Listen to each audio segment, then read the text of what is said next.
Good afternoon, Miss Olive. Good afternoon, ma'am. Okay, Miss Olive, can you tell me about yourself?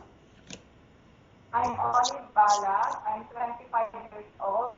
I have a three cow. My first baby is Prince Dave Balag. My second, Paula Kate Balag.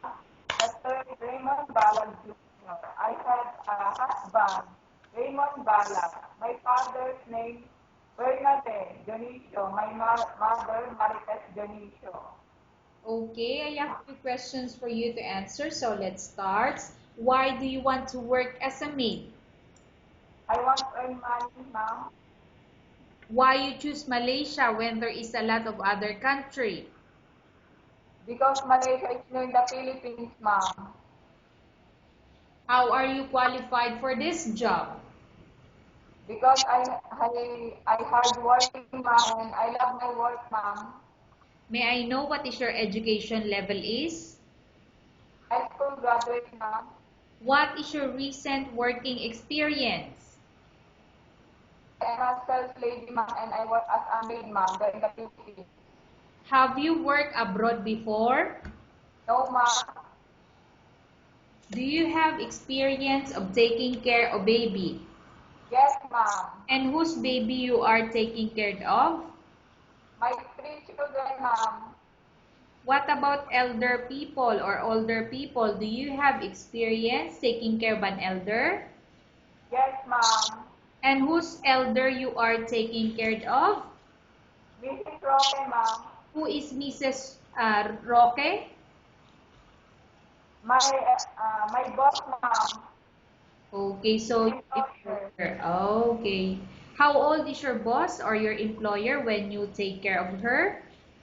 80 years old, ma'am. 80 years old. Okay, what about, okay, sorry. Do you have any other special skills? Taking of baby, ma'am. So aside from taking care of baby, what else? Cleaning the house, ma'am. Gardening, cooking. Okay. Are you willing to learn new skills? Yes, ma'am. I'm willing. Are you willing to work with a family where the mother-in-law or any relatives stay together? Yes, ma'am. Currently, are you still working now? No, ma'am. Do you know how to cook? Filipino food, ma'am. Okay, so what Filipino food that you can cook? Pakbet, ma'am. Sinigang. Adobo. Are you aware that you will have to do washing, cleaning, ironing, and cooking? Yes, ma'am. From all the house chores or household work such as cooking, cleaning, ironing, and cooking, which do you like most? Cooking, ma'am. If ever you were selected to work in Malaysia, who will take care of your kids? My husband and my mother-in-law. You are not allowed to use handphone during working hours.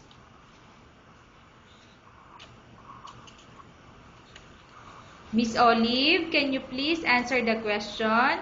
You are not allowed to use handphone during working hours. Yes, ma'am. You are only allowed to use handphone after you finish all the works and when going to bed. Yes, ma'am. You are strictly needed to surrender the handphone to your employer in the morning, and your employer will return back to you once you're going to bed. Yes, ma'am.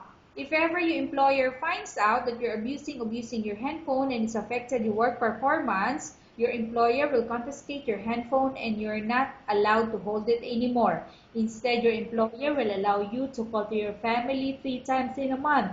You're only allowed to bring normal phone and you're not allowed to bring smartphone. Are you agreed for the terms and condition? Yes, ma'am. Are you agreed to the rules and regulation for the handphone? Yes, ma'am. How many years is the contract as you agreed and understand? 2 years, ma'am. Can you describe for me your ethics or your attitude? Hard work and discipline, ma'am. How can you assure to us that you will work hard in Malaysia? Because I love my work. Can you promise not to use the telephone without the permission of your employer? Yes, ma'am. Can you promise not to put on makeup but to dress properly while work? Yes, ma'am. Can you promise not to invite friends and relatives without the consent of your employer? Yes, ma'am. Can you promise not to ask for advance salary from your employer under any circumstances? Yes, ma'am. Do you really understand of the rules and regulation of the agency? Yes, ma'am. Do you pay any placement fee for you to come to Malaysia to work as a maid? No, ma'am. Do you have any history of sickness, example breast cancer or any other illness? No, ma'am. Do you suffer from any skin diseases, allergy or physical defect? No, ma'am. Have you suffered from any serious illness? No, ma'am. Do you smoke? No, ma'am.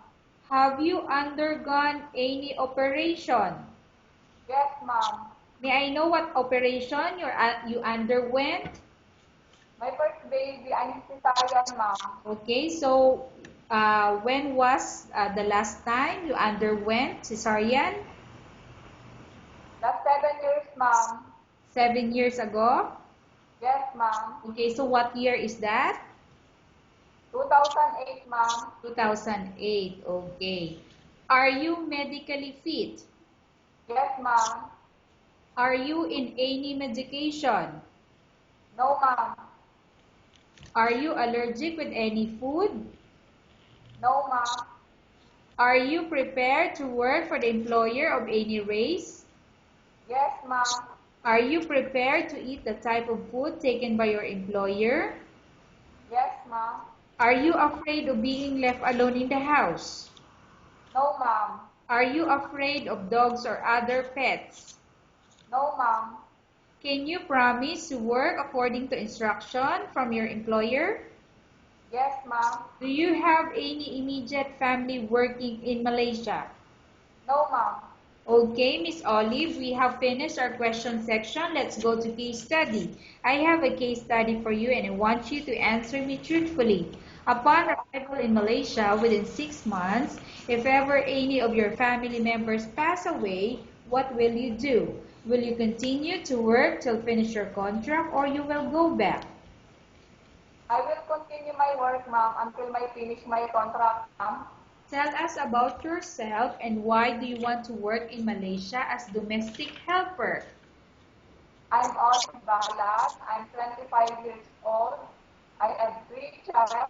The first child is Prince Dave Balag. The second, Paula Kate Balag. The third, Raymond Balag Sr. I have a husband, Raymond Balag. And I want to work Malaysia because I want to earn money. And Malaysia is near in the Philippines, ma'am. Okay, Miss Olive, what do you want to tell to your employer who watching your video? Ma'am, sir, please choose me as your maid. Okay. I do everything. Okay, thank you very much, Miss Olive. We will update your agency if there's any selection made by the employer.